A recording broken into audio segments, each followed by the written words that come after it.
c'est un puzzle qui se... Franchement, ouais, c'est une superbe image ça, Ouais. d'ailleurs. Ouais, c'est un puzzle.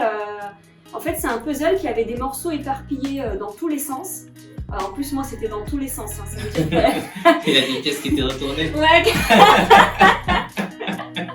Je te jure, il y avait des pièces qui avaient même traversé la Méditerranée, je crois. Il a fallu les chercher là-bas. Ah, je te raconte pas, la nage, c'était chaud.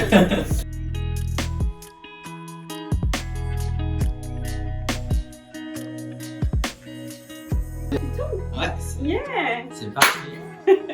Bonjour Salia. Bonjour, Aboubakr. Enchanté. Merci d'avoir accepté notre invitation sur Harmony Stories. Merci à toi Nous de m'avoir sommes invité. Ravi de t'avoir, toi et ton enthousiasme.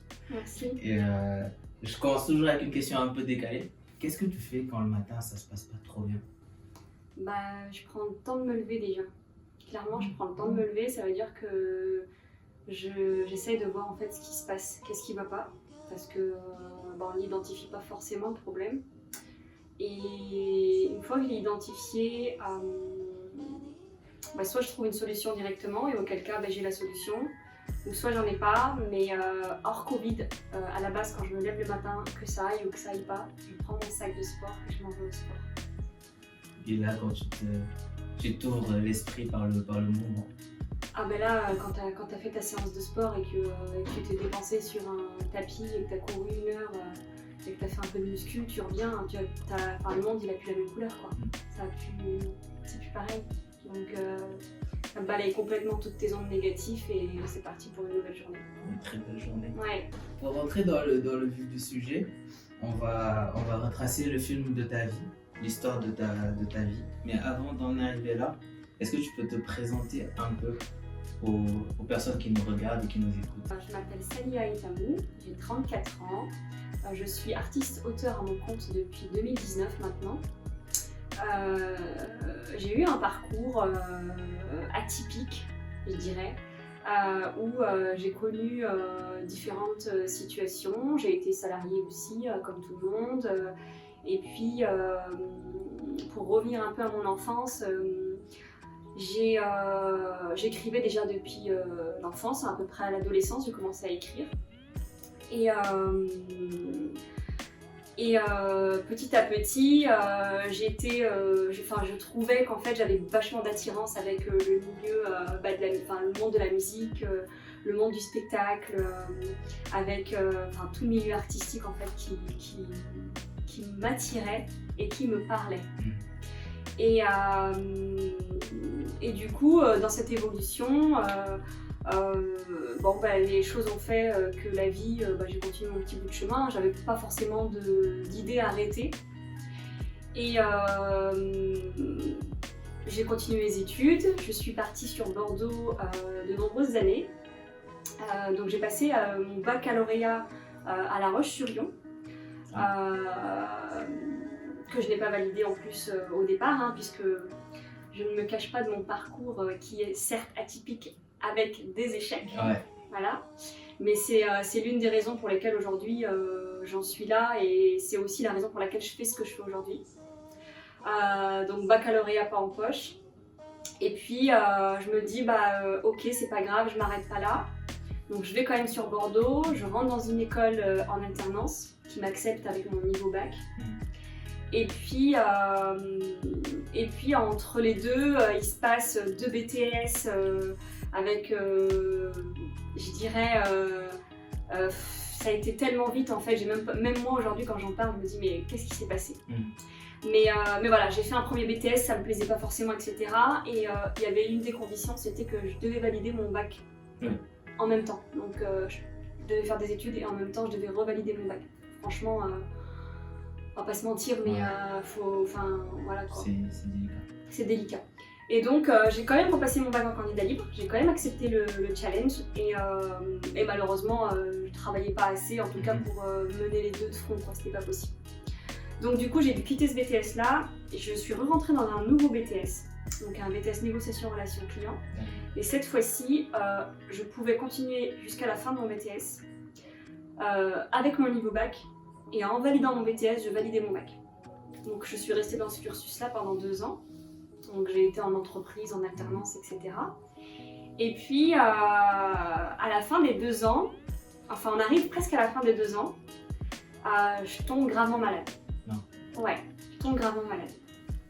Donc du coup, apparemment je dois être une nana qui doit être au niveau du niveau des niveaux, mais pas dans la validation, tu vois. Ouais. Et du coup, j'ai mon niveau BTS. Ouais. Et donc, moi je me reprends encore une sacrée claque dans la tête, hein, clairement. Parce que bon, tu te remets en question, et sachant que je suis une nana qui s'est toujours posé des questions, donc autant te dire que je me posais des questions sur mes capacités en fait à pouvoir comprendre ce que les professeurs me demandaient de ressortir en fait aux examens, quoi. Donc du coup je termine mon BTS avec un niveau BTS.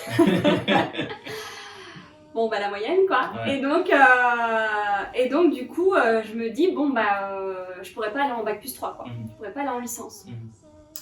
Donc j'intègre une entreprise dans le transport en CDI. Donc là je deviens commercial terrain et commercial sédentaire puisque j'ai fait les deux. Mon état de santé s'était vachement dégradé hein, et donc 2014 je quitte le salariat. Je fais une formation, je fais une reconversion à 400 degrés là. Mais vraiment, 400 degrés. Et je deviens prothésiste ongulaire. Rien à voir. Rien à voir. Donc prothésiste ongulaire, je fais mon business, etc. Et entre-temps, en fait, si tu veux, en devenant prothésiste ongulaire, j'avais du temps. Ouais, j'avais du temps pour moi. C'est-à-dire que j'avais du temps pour réfléchir à ce que j'avais vraiment envie de faire. Quand tu es salarié, on ne te laisse pas le temps de réfléchir. Ouais. T'as pas le temps. T'as le temps de prendre des vacances. Non, je plaisante. Je vais me faire tuer. Voilà. Mais il y a de la vérité dans ce que tu dis. Tu as un confort, une stabilité qui ne t'amène pas à te poser des questions sur toi-même. Oui. À partir du moment où tu ne te poses pas de questions sur toi-même, tu ne peux pas te connaître et te découvrir. Donc j'ai eu du temps. Et je te jure que ça c'est formidable d'avoir du temps. Ouais, super. Franchement, ça a été bénéfique pour moi. Et ce temps-là, en fait, je l'ai consacré à des formations. Donc des formations dans l'écriture. Et pour revenir un petit peu en arrière, on va dire que l'univers m'a permis en 2012, 2011-2012 de commencer à rencontrer des personnes dans le milieu artistique. Donc ça m'a, quelque part par là, ça m'a boosté. Ouais, ça m'a boosté, puis je me suis dit tiens, ces personnes-là qui sont sur mon chemin, peut-être que je devrais peut-être me poser des questions. Il n'y a pas d'hasard. Tu vois, voilà, il n'y a pas d'hasard. Et donc en 2014, donc je quitte le salariat, j'ai du temps. Je commence à faire des formations d'écriture. Mais attention, on ne veut pas me financer mes formations d'écriture. Parce que je ne suis pas dans le milieu, parce que il faut que je montre, faut que je prouve. Ton potentiel. Mais comment tu prouves quand t'as pas la chance de prouver. Donc c'est un peu le chat qui se mord la queue, tu vois. Et donc du coup, j'avais pas mal de textes, de créations, etc. que j'avais conservés durant mon enfance. Au bac, j'avais pris une option danse au bac, je m'en souviens. Ouais. D'ailleurs, j'avais eu la meilleure note. Ça m'a pas permis de valider mon bac, mais quand même. Une ballerine. Je te jure. Du coup, tu vois, tu as des questions à te poser parce qu'effectivement, c'était un texte que j'avais écrit, que j'avais représenté sur une scène avec un jury de baccalauréat. Et c'est vrai que oui, on t'accorde la meilleure note, c'est que quelque part par là, tu as peut-être quelque chose à faire dans le milieu. Oui. Bon. Et du coup, je me décide en fait de toquer à la porte de Pôle emploi spectacle. Ouais. D'ailleurs, j'ai été reçue en fait par une nana qui s'appelle Astrid Knockert, qui est sur Bordeaux. Et franchement, je la remercie. Je la remercie énormément. Donc je lui ai présenté mes textes, et je lui ai expliqué ce que j'avais envie de faire, etc. Selon moi, les plans que j'avais dans ma tête et l'évolution que j'avais envie de donner à cette carrière artistique. et elle me dit ok, je vais te financer une formation et on verra. Et en fait là ça a été, une formation d'écriture. Donc là j'ai vraiment appris les bases solides de l'écriture d'un livre, clairement. Et j'ai rencontré, d'ailleurs c'est Nadia Bourgeois qui m'a formée, que je remercie beaucoup aussi, qui est toujours d'ailleurs dans mon entourage proche. Et si tu veux, après, une fois que ces portes-là sont ouvertes, bah, clairement les autres portes elles sont ouvertes assez naturellement. Ça s'enchaîne. Ouais. Et donc après j'ai voulu apprendre du livre, j'ai voulu apprendre à écrire des chroniques j'ai voulu apprendre à écrire du film, du scénario. Et voilà, et du coup si tu veux à la fin, bah tu sais, t'as appris à écrire plein de choses, tu te découvres aussi à plein de choses. Et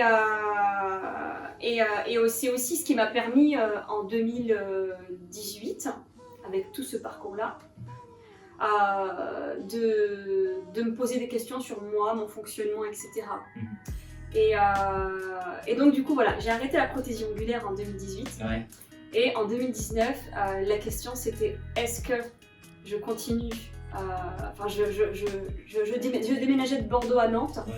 Est-ce que je continuais le business ou pas? Est-ce que je redevenais une salariée ou pas? Voilà, il y avait toutes ces questions qui étaient là, sachant qu'entre-temps j'ai une petite fille qui a 3 ans aujourd'hui. Donc du coup tu as des questions quand même qui... Bah, tu te poses des questions de toute façon. Je pense que... Et ça devient plus grand que toi. Ça devient plus grand que toi, ouais. Mais je pense que tu vois... Une vie sans questionnement, pour moi, ça ne serait pas une vie. Pourquoi je vais te dire ça? Parce que dans ce que je te dis, c'est que, tu sais, mon premier texte que j'ai écrit et qui a été montré, c'est-à-dire qui a été dévoilé à mon entourage, à l'entourage qui m'a formé dans l'écriture, à Astrid qui m'a donné cette chance-là, etc. C'est un texte qui s'appelle Pourquoi. Et il n'y a pas de hasard. Ça veut dire que, si tu veux, tout ce que j'écrivais avait déjà un sens dont moi-même, l'auteur, je ne le connaissais pas. On reprend ton parcours et ce que tu viens de dire de cet échec au bac et après la maladie qui arrive et tous ces changements qui viennent aussi des questionnements et d'opportunités. Comment à l'époque, avec ton âme un peu plus jeune, tu vois ce premier échec? Parce qu'on nous dit souvent on vise le bac. On pense quand tu es jeune, le bac c'est la finalité après la vie, tu déroules sur un fil. Et là, il y a un premier couac, on va dire. Comment tu le vis mentalement? Franchement, ça a été dur. Ça a été super dur. Ça a été super dur parce que déjà à l'école, ça se passait pas super bien.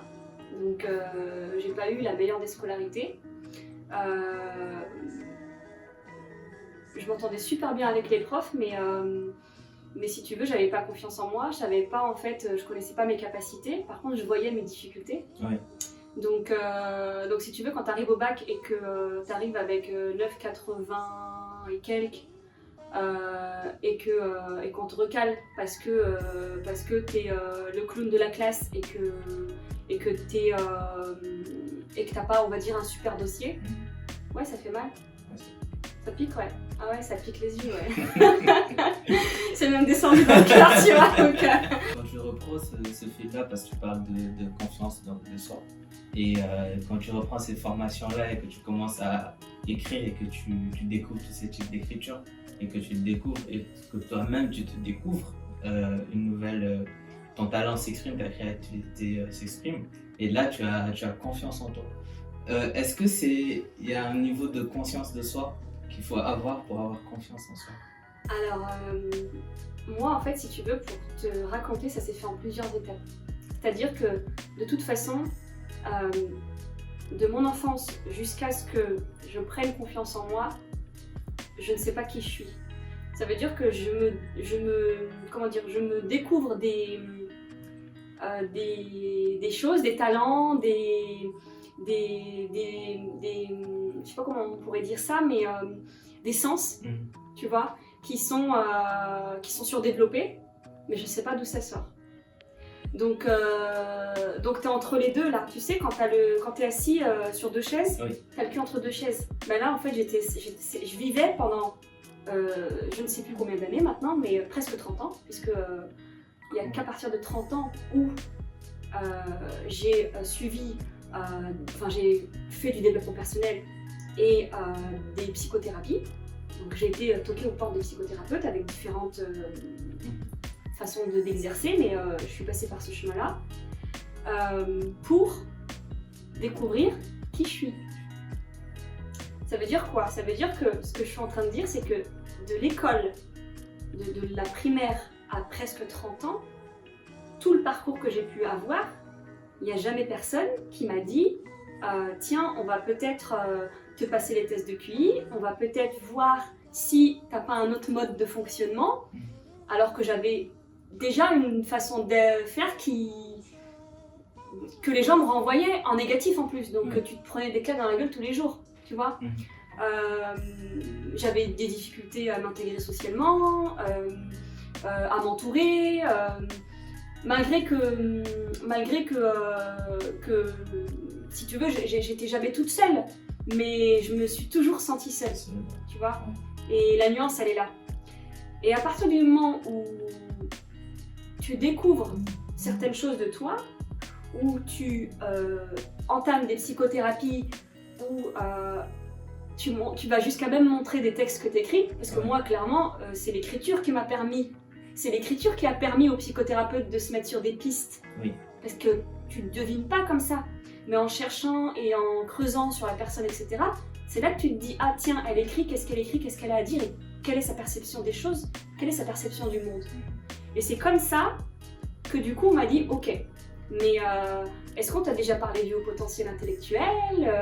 Est-ce que tu as déjà passé des tests de personnalité? Est-ce que tu as déjà pensé à passer des tests de QI?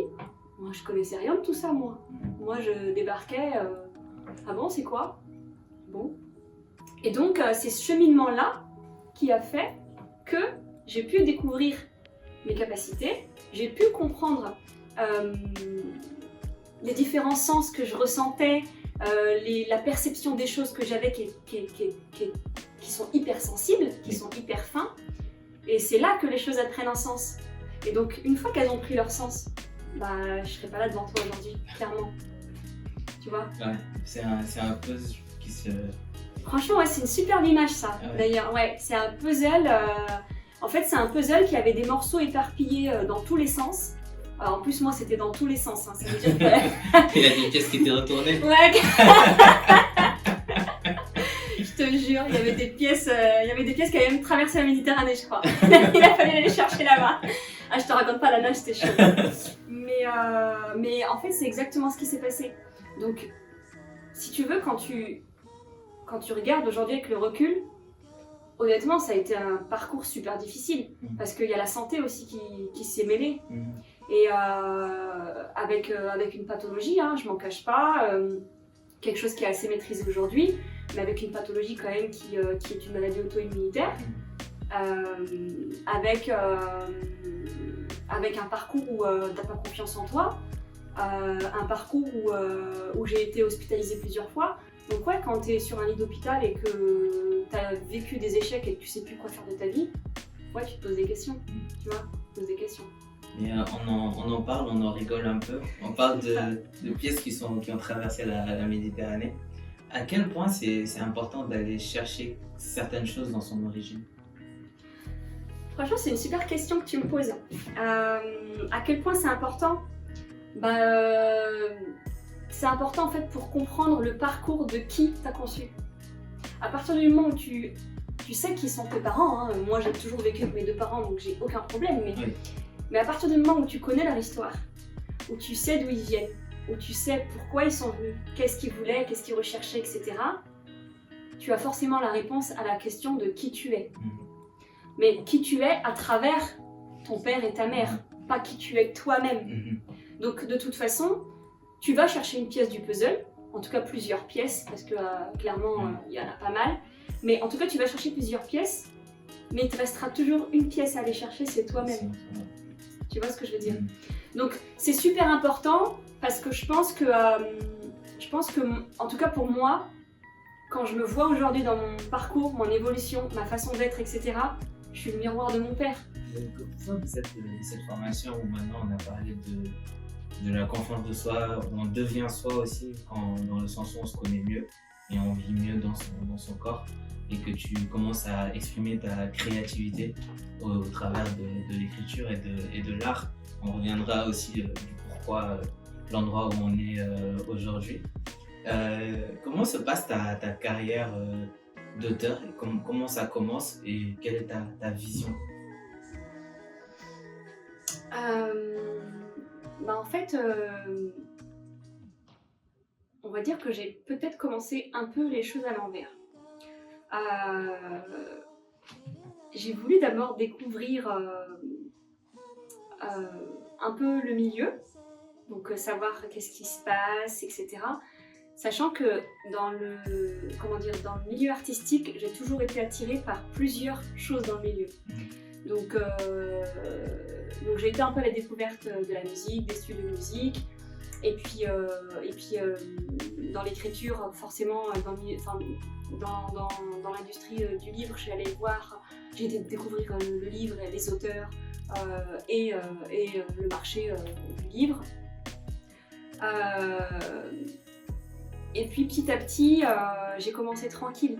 Mais si tu veux, quand je dis que j'ai fait les choses à l'envers, c'est que je me suis d'abord constitué un réseau. J'ai d'abord rencontré plein de monde, tout en continuant mon petit bout de chemin, tranquillement, etc. Et puis en fait, c'est étape par étape, tu vois, c'est étape par étape, qu'est-ce que moi aussi je suis prête à donner, à offrir. Parce que c'est un milieu où tu te montres, où on va parler de toi, etc. Quand je découvre, si tu veux, moi qui je suis et mes capacités, il faut aussi le temps que je les accepte et que les choses elles se posent en moi, tu vois. Donc ça prend du temps parce qu'en fait dans ta tête t'as un truc qui se passe où tu te dis mais en fait ça avant petit c'était comme ça, mais en fait donc en fait ça prend tout son sens. Et d'ailleurs je me souviens d'une phrase que j'avais dite quand j'ai découvert qui j'étais et mes capacités, etc. C'est la première fois que je dors à ma place.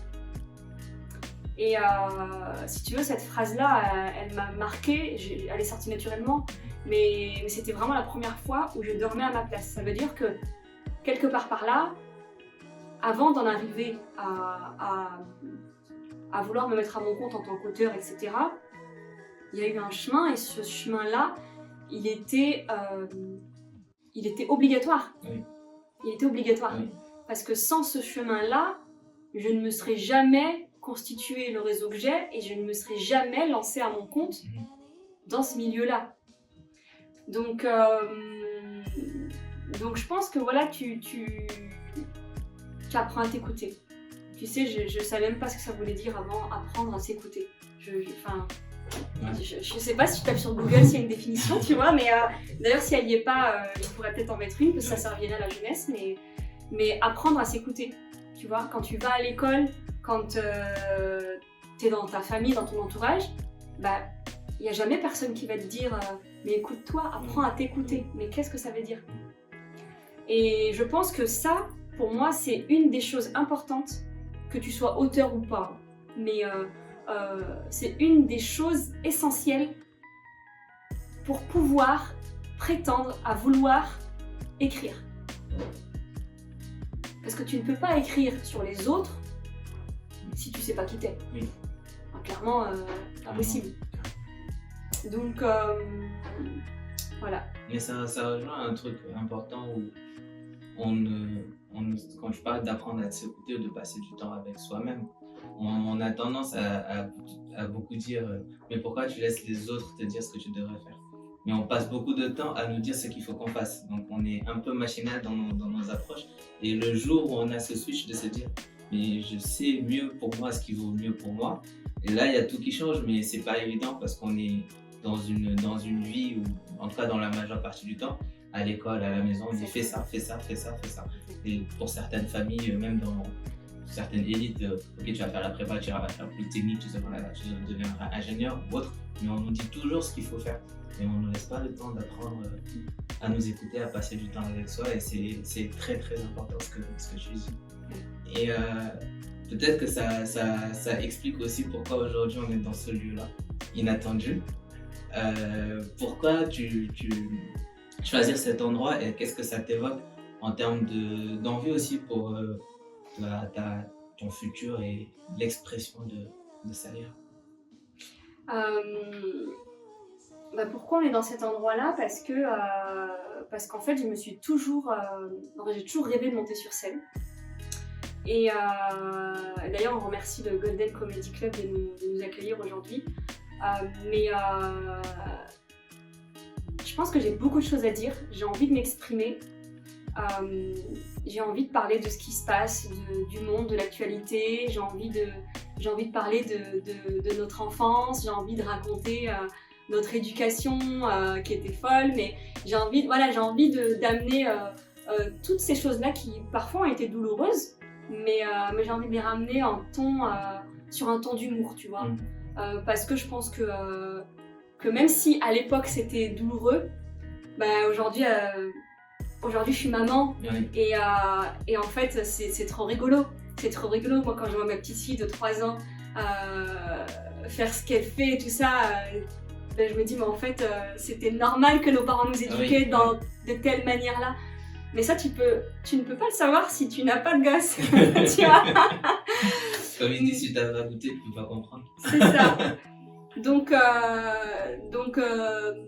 oui, voilà, après c'est si tu veux, moi en fait, je suis quelqu'un d'hypersensible, tu vois, je suis quelqu'un d'hypersensible, je suis quelqu'un qui, je crois même que même les murs, tu vois, j'arrive à capter les choses, tu vois ce que je veux dire? Ça veut dire que je suis tellement sensible que ma sensibilité, elle est au max, tu vois, elle est au max. J'arrive à ressentir beaucoup de choses qui sont des fois très difficiles, mais c'est aussi ça qui fait que j'ai envie de monter sur scène et j'ai envie de m'exprimer, tu vois, parce que sans pour autant être dans le je perçois mieux que tout le monde, non du tout, je veux rester très humble, etc. Mais quand tu as des sens qui sont développés, tu as une capacité à capter les choses du monde qui sont différentes. Et donc c'est pour ça en fait que j'ai envie d'écrire, que j'ai envie de monter sur scène, que j'ai envie de... Et je pense que l'humour, tu peux t'exprimer plus librement que sur un bouquin. Oui. Tu vois, sur un bouquin, les gens en plus te voient, donc je parle toujours d'énergie, tu sais, des énergies vibratoires. Là même de suite, tu vois, on va se parler tous les deux, mais on va se capter tous les deux. Et le fait d'avoir un public en face de toi et de raconter des anecdotes, des choses qui se sont passées, etc., ton vécu, etc., il y a un échange qui est physique, mais qui est aussi, qui dépasse l'entendement naturel. Tu vois ce que je veux dire? Ça veut dire que, j'ai même pas le terme exact, mais je dirais qu'il y a 2 échanges. Il y a l'échange physique et il y a l'échange... on va dire... je vais pas le dire à ta place. Je sais pas, j'ai pas le mot direct, mais j'ai même pas le terme exact en fait. Pour l'anecdote, il y a Kevin Durant qui vient de... joueur de NBA qui vient de sortir un gros match, je pense il y a 1 semaine, et qui a dit après, c'est une expérience spirituelle. Exactement. D'être dans le stade en évolution. Ouais, complètement. Et tu vois, je pense que quand tu as ces 2 échanges-là, il doit forcément se passer quelque chose. C'est très intéressant et tu parles de ta fille et on voit le sourire que ça te décroche.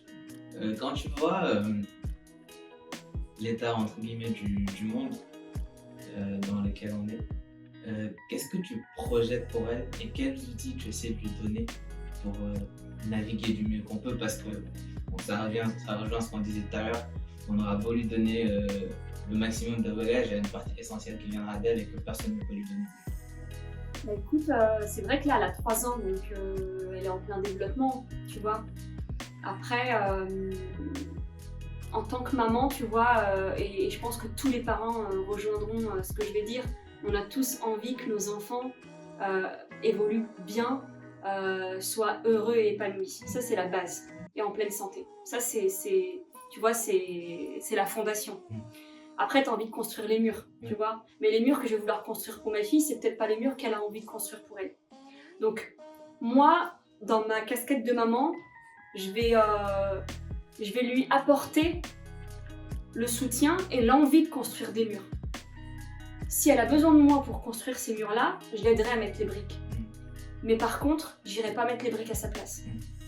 Parce que je pense que quand tu te construis comme ça, et que tu es en plein développement, c'est à ce moment-là qu'il faut faire très attention. Et c'est aussi ce qui fait que moi, aujourd'hui, je suis là et que je te raconte mon parcours, c'est qu'on n'a pas eu cette chance-là d'avoir des parents qui avaient la capacité à comprendre qu'ils devaient nous aider, mais pas nous,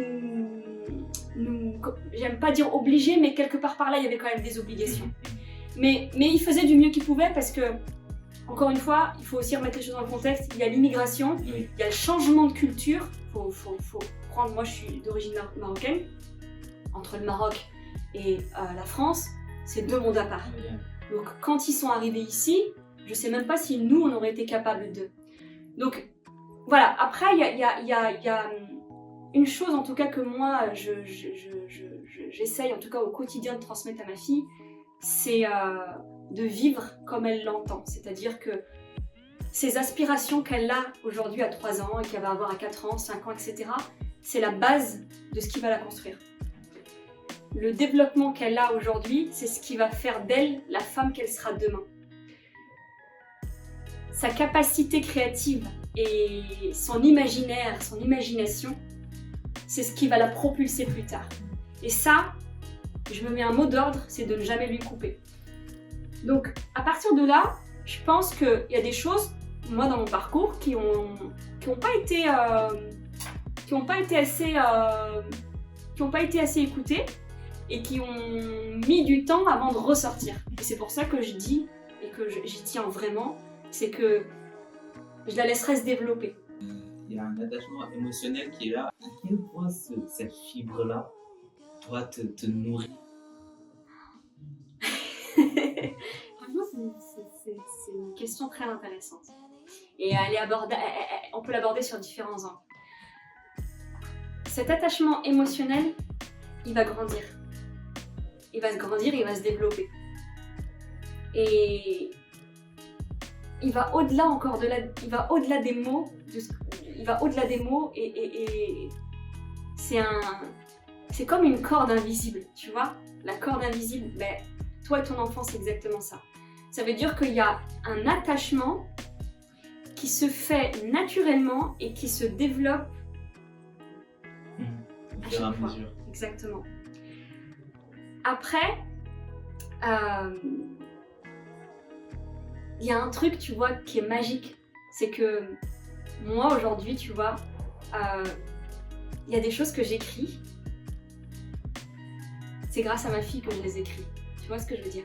C'est grâce à ma fille que j'écris des choses qu'on a vécues. Si j'avais pas eu cette fille-là, si j'avais pas eu ce vécu-là, il y a des choses que je pourrais pas écrire, tu vois. Donc ma fille, elle m'inspire. Elle m'inspire dans sa façon d'être, dans son comportement, dans son quotidien. En plus, moi, j'ai de la chance, c'est que j'ai une petite, mais c'est une pépite. Clairement, c'est une pépite. Elle est attachante. Elle est hyper marrante. Non, mais c'est vrai, tu vois, des fois, j'ai l'impression d'avoir une adolescente devant moi, tu vois. Elle réfléchit déjà trop pour moi. Mais en même temps, elle est tellement gracieuse que, si tu veux, tous ces ingrédients-là, quand tu les captes et quand tu les observes, je te jure que des fois, ça m'arrive pas tous les jours, heureusement, parce que sinon, je me dirais qu'il y a un souci. Mais des fois, il m'arrive de voir ma fille jouer, de m'asseoir et de la regarder. Je m'assois et je la regarde. Parce que j'ai envie de voir comment elle va faire ça, comment elle va le faire ci. Parce que là, on est dans le vrai, tu vois, on est dans le vrai. Ouais. L'éducation, c'est super dur. S'occuper d'un enfant, c'est super dur, etc. Mais ce qui te donne l'enfant, c'est tellement fou que tu te dis que c'est une expérience de fou. C'est une expérience de fou. C'est une expérience spirituelle aussi. Expérience spirituelle aussi. C'est très spirituel aussi parce que y a pas que des bons moments, tu vois ce que je veux dire. Y a pas, la vie, elle est pas toute belle, c'est pas tout beau, tout rose au quotidien, etc. Ça, c'est pas vrai.